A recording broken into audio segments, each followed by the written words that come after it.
Hi, you guys, and Okay. welcome to day 4, the inner critic and understanding the emotions of shame, guilt, anger, and self-judgment. This is a dense topic, so we're going to cover this in 2 days. However, this information is highly, highly valuable in being able to understand your mind and then how to navigate away from internal marketing into understanding how to live from a state of higher awareness and being. Absolutely. And the most important thing to see, as you'll see here, is that there are inner characters, and it is completely normal. And everyone has many, many, many different inner characters that comprise who they are. And that the most important thing in every relationship is who you choose. And not as in who you choose to be in a relationship with, as in another person, but the most important thing in every relationship is which character you choose to show up as in every moment. That's what is going to determine your relationship to yourself, to everyone around you, and to the rest of the world. It determines your physiologic state and your perceptions of who you are and the actions that you're going to take in this moment, moving forward into the next moment. So we'll review these characters. You have an authentic self. You have a persona. We have wounded inner child that is in there. There's a higher self. And then there's an inner critic, a vicious, self-sabotaging judger who is constantly putting us down and telling us we're not worthy, we're not good enough. And this lecture is really how did it evolve, first of all, and then what can we do to move forward so that we can get out of that black hole of self-sabotage. They all comprise these layers of self, right? And that's normal. Like, we're all totally schizophrenic. It's okay.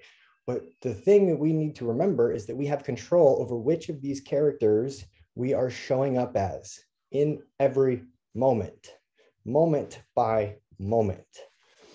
But first, let's look at how did they all arise and how did we get these dysfunctional systems as part of where we're at. And again, this is so important because this is a bigger topic where we're living in a society for the first time in history is getting less and less healthy by the generation. This is terrifying and it's scary. And so we have to look at the root causes of what is causing this health crisis. And first, it's energy. It's as others might so important because life is energy. All of life is energy. Everything is energy. But specifically for us, energy is determined by our level of external marketing divided by, subtracted, the internal marketing. And when you look at that list of characters, what that means is our ability to move forward out into the world and to get things done, external marketing, achieving our dreams, exercising, socializing, being happy, all of it is determined by which percentage of the time we're spending outside of ourselves, working, enjoying life, the authentic self, the higher self, and what percentage of the time we're spending internal marketing, the persona, the wounded inner child that we have, the inner critic. These are also part of there. And more percentage of the time you spend internal marketing, the less percentage of time you have to spend putting yourself out there and sharing your gifts with everyone else around you. This is what's happening. Yeah, we're just we like to review these slides just in terms of remembering input versus output. We kind of beat this to a pulp because every day you wake up, your body mind is either going to be doing the exact same things it's done for the past year to 5 years, and you're going to get the same results, or you're going to start to make vast changes and put different input in. And remember, as soon as you start to make different choices or start to lean into the unknown, the inner critic shows up, the wounded self shows up in the form of like these, what we had in our previous lecture, in the form of like these demons on the boat trying to keep you safe. And so what we're going to do is we're going to walk you through how this inner critic was established. So that way that's no longer your inner your input, that the input is coming from your authentic self and from your higher self. And just remember, this is the stage of your transformation. We all were born into some form of unconscious dysfunction, unless we had the teachers, the parents, or the social conditioning that was designed to help us thrive in unconscious function, which most of us don't. We're going to be traversing the stages of transformation. Be patient with yourself as you traverse this. Absolutely. And so here. Go ahead. You got it. So the authentic self here is essentially, when we were born, we aren't born in conditions. We weren't born to be a violinist. We aren't born to be a football player. Those are conditioned into us. But as a child, when you look at a child, they don't have this idea of the future or the past. They're not going into who do I need to be in order to show up. They're just pure, innocent, showing up, playing. They cry when they get hurt. Authentic self. And so they're going off into the world. They like certain things. They don't like certain things. And so the truest version of ourself, which we were as children, this is what we will call the authentic self. And if this authentic self just had the capability of being raised and reinforced unconditionally, you would see it show up in the world, not concerned about what it needs to be. Instead, it would be curious about life. They would dance and sing. This is how kids do it. They're joyful. You know, this slogan here, life is as it is. They're not trying to change life. They see life out of curiosity. They feel what they feel. They don't have an idea of I shouldn't feel sad and then try to pretend they're not sad. When they're sad, they cry. That's just the nature of authenticity, is you're showing up in whatever is showing up. And this is what we hope to bring everybody back to in their life, is to be able to show up in union with this part of yourself, the authentic self. Absolutely. And this is where it starts to turn around, and that authentic self is told, oh, stop singing so loud, stop playing with this, stop acting this way. You're a bad boy or you're a bad girl. That type of social conditioning dramatically changes and shapes the way that the youth are brought up. And in our society, especially, the social conditioning is dysfunctional. Again, we have a society that is declining in health, declining in mental health, declining in physical health. These are serious problems, and they're societal, and they're conditioned or brainwashed into us. And so it's not working. And how do we get back to a state of balance and homeostasis where we are one with our real self, living how we desire, not somebody else? This slide is really important because we understand that, the idea of parenting is a challenging concept, because there's no right or wrong way to parent. Conscious parenting, again, it's the idea of that is to understand so much of who we are is developed in those first 7 years, and it's arbitrary. However, your parents conditioned you, again, in terms of, were you unconditionally loved or were you criticized?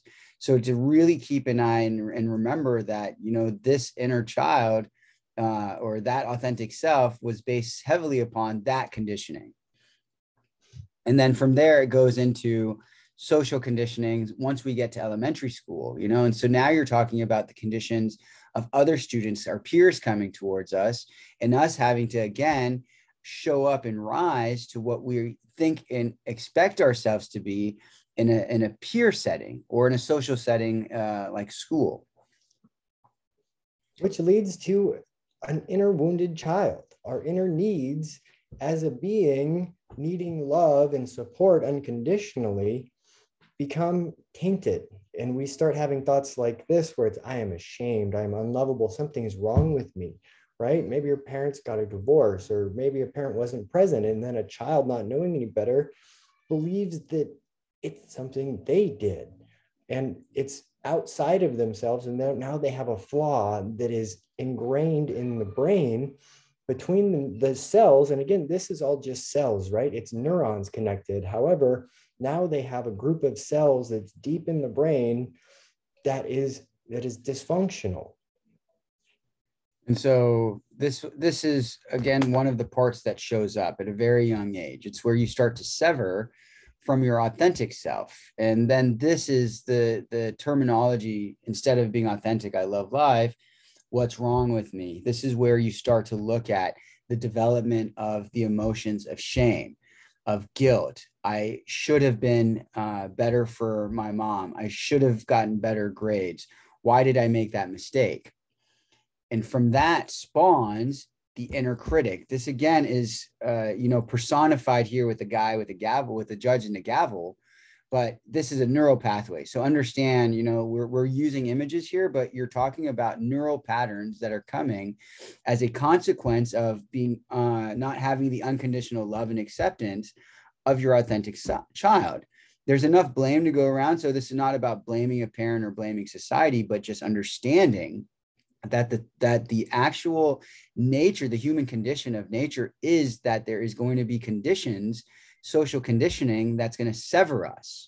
And once you start to become severed from your authentic self, meaning you're having to show up as something you're not, you start to add on to your shame. And this is where toxic shame starts to come in.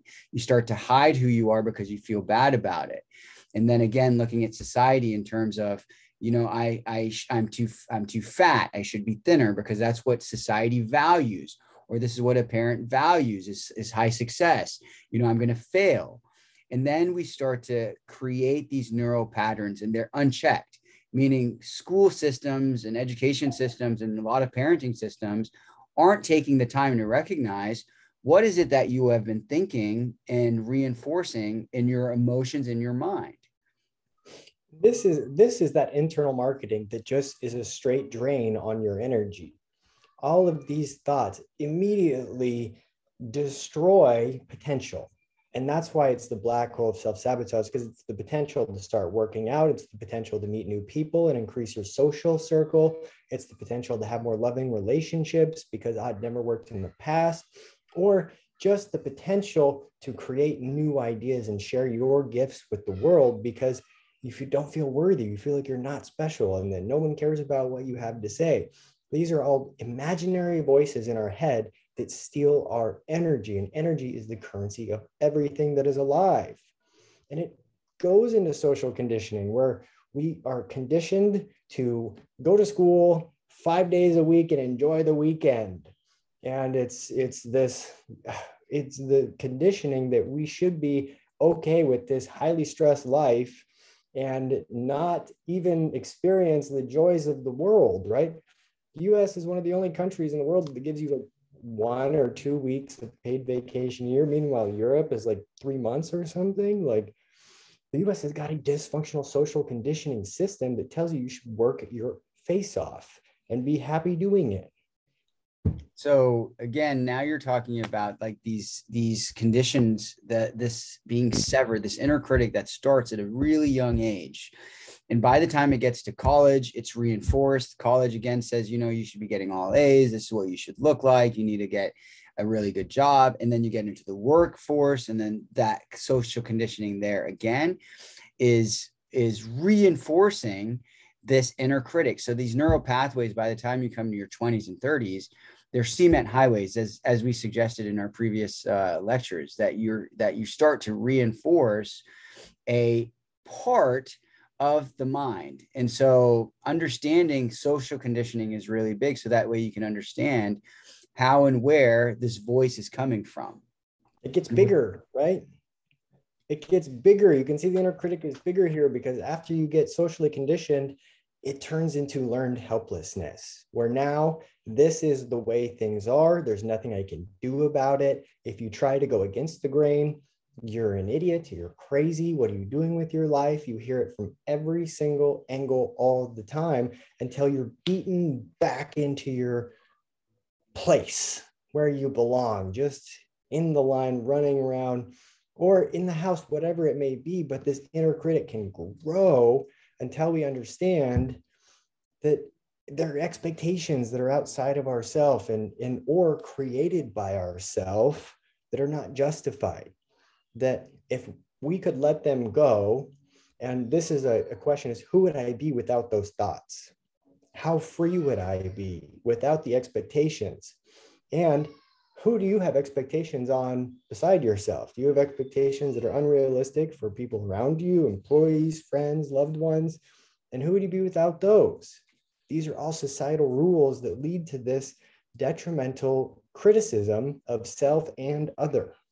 And the challenging part about this, and this is really the crux of what we teach when we talk about awareness, is that your awareness starts to identify as the critic, meaning that you don't recognize that you're observing a critical neural pathway that has no actual foundation in reality, not in truth.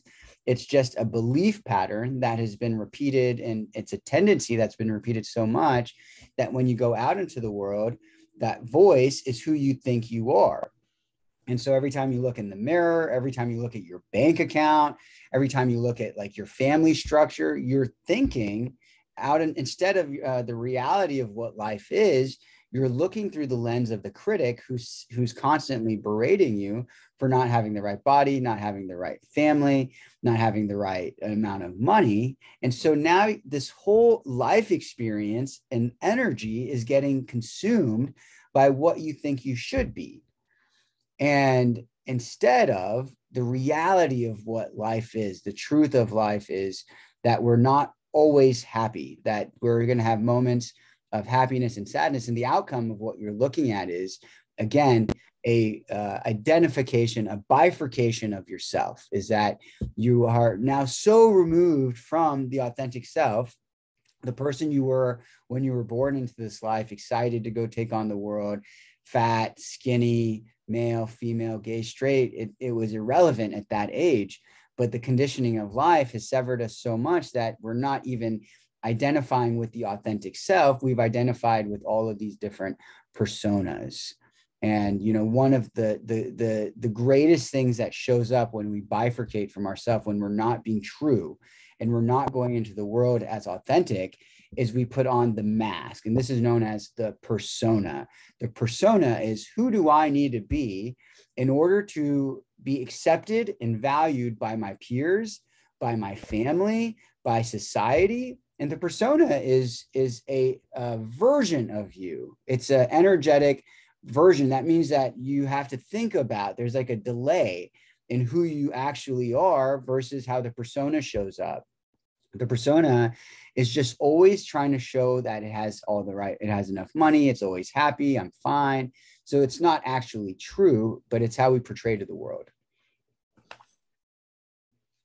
It destroys our ability to be authentic. And then we have this separation of our true self and our actual self, right? So the actual self, if we are in the character of persona, now has a big separation between the authentic self, right? And so in psychology, there is the actual self and the ideal self.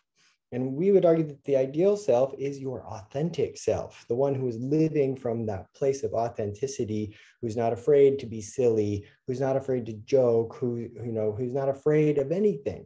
That's a child, right? When you have children, like, they're authentic, playing, doing everything, not worried about singing. That's the joy we want. And this is how we can we're listening to all these characters inside of our head. So the inner critic might say, don't even try, you will fail and feel pain. And then we have the wounded inner child who's saying, what's wrong with me? I'm not worthy, I'm bad, I'm stupid. Okay, and these all become that inner critical voice. They all feed into that inner critic who's judging us for not being good enough. Meanwhile, your authentic self is down here going, help, why do I feel so lost? Why do I feel like I'm not connected? What's wrong? There's a hole, there's a missing thing. And it's because we're building lives that are based on other people's expectations of you. That's what it comes down to, is that you are allowing other people to determine who you are in any given moment. And that doesn't feel good. It doesn't feel right.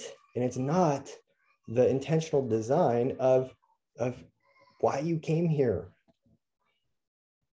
Again, it's expressing itself as it's okay. right? This can be the frog in the pot, or the frog, if you put a frog in boiling water, it jumps out. We're all born into this system as the frog. And then as we age and grow up, the water is just getting turned up and it's getting hotter and hotter and hotter, but we don't jump out because it's so scary to jump out. And you have to cross so many societal lines in order to get out of the system and the expectations that it is overwhelming to even attempt that feat. And the reality is, again, when we can separate our awareness from the critic, from the wounded self, and we can zoom out far enough, we get to realize that reality isn't good or bad. It just is. That there's going to be moments when we're on top, and then there's going to be moments when we're struggling, when we're having challenges in our relationship, when we lose a job, or the fact that, our body will flux through our life, where there's moments where we'll be depressed, or you have a child. And so it's not always going to be this picturesque movie-esque perfection that we create shame and guilt over for not being this conditioned self. And then the emotions of guilt and shame, again, play back into the black hole of self-sabotage, is when we start to question, well, why do I feel this bad? Why am I not feeling good? And really what we're doing is, when we're ignoring how we feel, we're ignoring the intuition or the authentic self that's underneath all of these parts, that's trying to say to us that you're either in the wrong situation, or, you're forcing yourself to be something that you're not. I think it was said once that, that depression is a result, for some, depression is a result of that you just get tired of playing the perfection role, and that your authentic self is always trying to pull you back in. So the question then is, you have all of these different parts of the mind, and how do we start to integrate back into, so that we're one whole, that there's not actually separate parts of who we are, but we're actually integrating, and that we're showing up in life authentic, in the moment, in the now, as we are.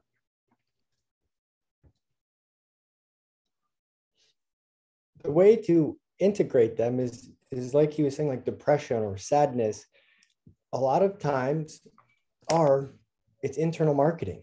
There is no energy to put into the external world, because we are consumed with the internal world. It's all about me and what's wrong with me.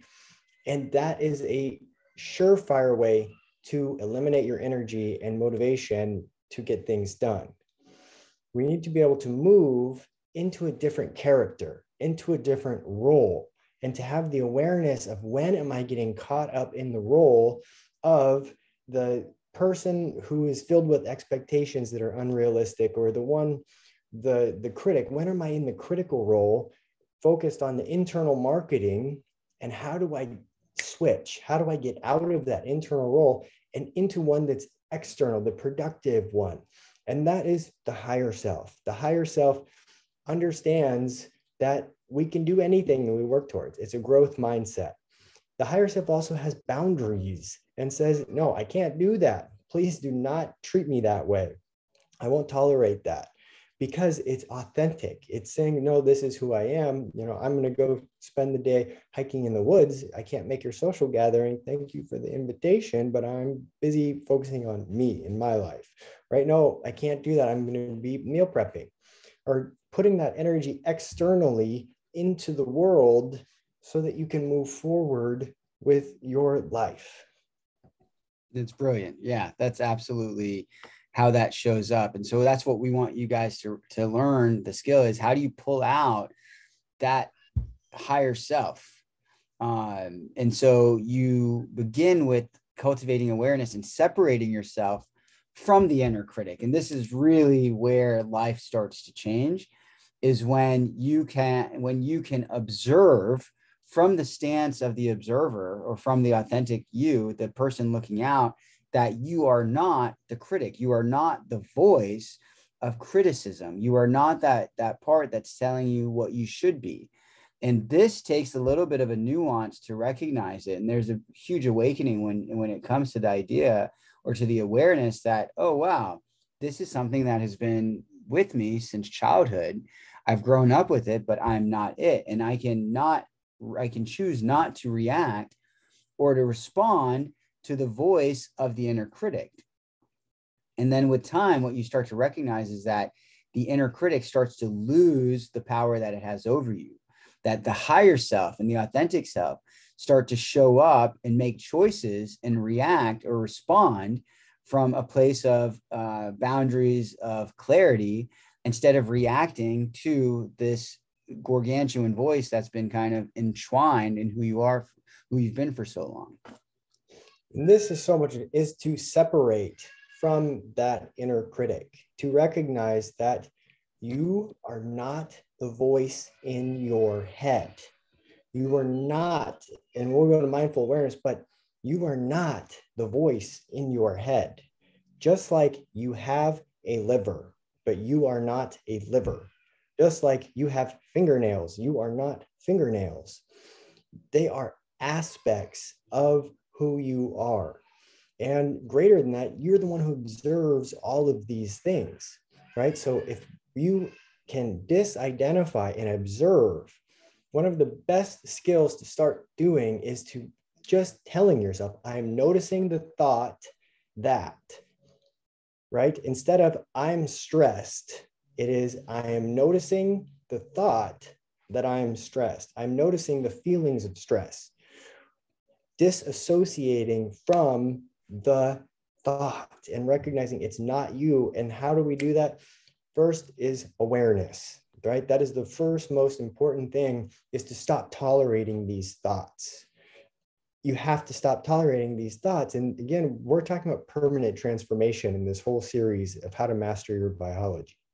And the only way to permanent transformation is to conquer this mind, because the mind is determining our perceptions about reality, and our perceptions about reality determine our physiologic state. And that physiologic state is all biology in response to what? The thoughts.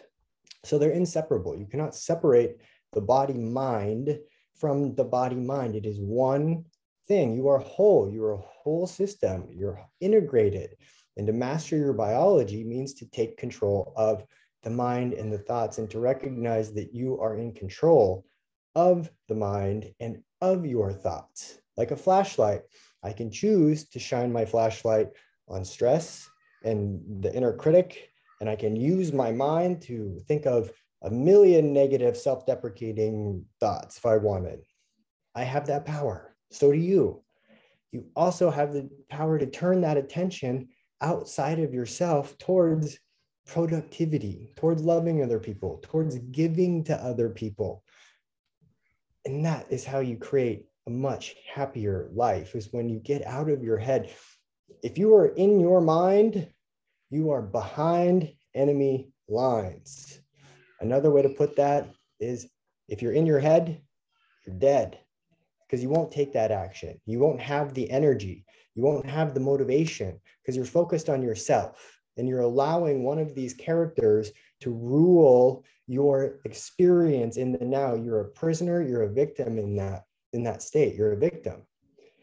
Change your character. Consciously choose how you're going to show up in the next moment. The tools for growth section on this is a practice of how we can do that. So hope this sheds some light. Again, we'll be going over this again more in detail on how to overcome this. It's a big topic. However, check out the tools for growth section. We'll see you there. If you haven't registered for the course, the link is below. If you have registered for the course, hope you enjoy. Leave us a comment in the section, and hope you're having a great day. Thank you, guys. Stay tuned. In 2 days, we'll be going over more ways to conquer the inner critic. Bye-bye.